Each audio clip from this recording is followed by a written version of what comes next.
பொங்கல் அடுத்த மாதம் 15ஆம் தேதி வரப்போகுது. பொங்கல் பரிசு எப்போ வரப்போகுது? பொங்கல் பரிசு தொகுப்பெல்லாம் எப்போ குடுக்க போறாங்க? அப்படின்னு சொல்லிட்டு எல்லாருமே ஆவலா எதிர்பார்த்துட்டு இருக்காங்க.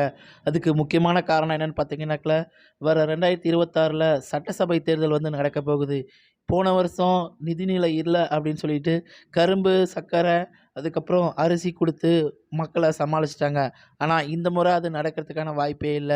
ஏன்னா எலக்ஷன் வரப்போது. எலக்ஷன்ல ஜெயிக்கணும் அப்படின்னா கண்டிப்பா பொங்கல் பரிசு தொகுப்பு குடுத்தே ஆகணும். பொங்கல் ரொக்கம் பணம் வந்து குடுத்தே ஆகணும். அதனால இப்போ நம்மளுடைய தமிழ்நாடு கவர்மெண்ட் என்ன முடிவு பண்ணியிருக்காங்க அப்படின்னு பார்த்தீங்கன்னாக்கா, தலா 2,25,00,000 குடும்பங்க அட்டை இருக்கு நம்ம தமிழ்நாட்ல. அவங்க எல்லாருக்குமே தலா 3000 குடுக்கலான்னு சொல்லிட்டு முடிவு எடுத்திருக்காங்க. அது மட்டும் இல்லாம இந்த 3000தோட மகளிர் உரிமை தொகையான ரூ. 1000 வந்து எல்லாருக்கும் ஆட் ஆயி வரப்போகுது.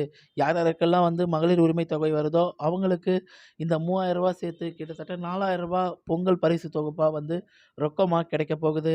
அவங்களுக்கு எல்லாருக்குமே வந்து டைரக்ட்டா அவங்களுடைய பேங்க் அக்கவுண்ட்டுக்கே கிரெடிட் ஆவறதுக்கான எல்லா வேலையும் பார்த்துக்கிட்டு இருக்காங்க. இதுக்கான அஃபிஷியலான ஸ்டேட்மெண்ட் வந்து இன்னும் 1 ஆர் 2 டேஸ்ல வந்து அனௌன்ஸ்மென்ட் பண்ண போறாங்க. இன்னொன்னு பக்கம் பார்த்தீங்க அப்படின்னாக்கா, நம்ம அதிமுக ஆட்சியில இருக்கும்போது 2021ல பொங்கலுக்கு ரேஷன் கார்டுக்கு தலா ரூ. 2,500 குடுத்தாங்க.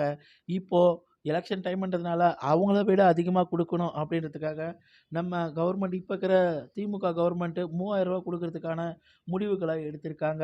இதுவரை அரசால் அதிகபட்ச தொகையே வந்து ரூ. 2,500 தான். ஆனா இந்த முறை கண்டிப்பா ரூ. 3000 வரும்ன்றது எல்லாருமே எதிர்பார்த்து காத்துக்கிட்டு இருக்கலாம். நம்ம பொங்கல் வந்து நல்ல ஒரு சிறப்பான பொங்கலாவும் வரப்போகுது. ரூ. 5,000 குடுக்கணும் அப்படின்னு சொல்லிட்டு நெறைய பேர் வந்து கோரிக்கை வச்சிருக்காங்க. பட் ஆனா ரூ. 3000 தான் குடுக்க முடியுன்ற மாதிரி தமிழக அரசு ஒரு நிலைப்பாட்டுல இருக்காங்க. ரூ. 3000 வருதா? ரூ. 5,000 வருதான்னு சொல்லிட்டு பொறுத்திருந்து பார்க்கலாம். நம்ம வீடியோ பிடிச்சிருந்தா லைக் அண்ட் கமெண்ட் பண்ணுங்க. அடுத்தடுத்த பல இன்ட்ரெஸ்டிங்கான வீடியோ சேனல்ல வந்துகிட்டே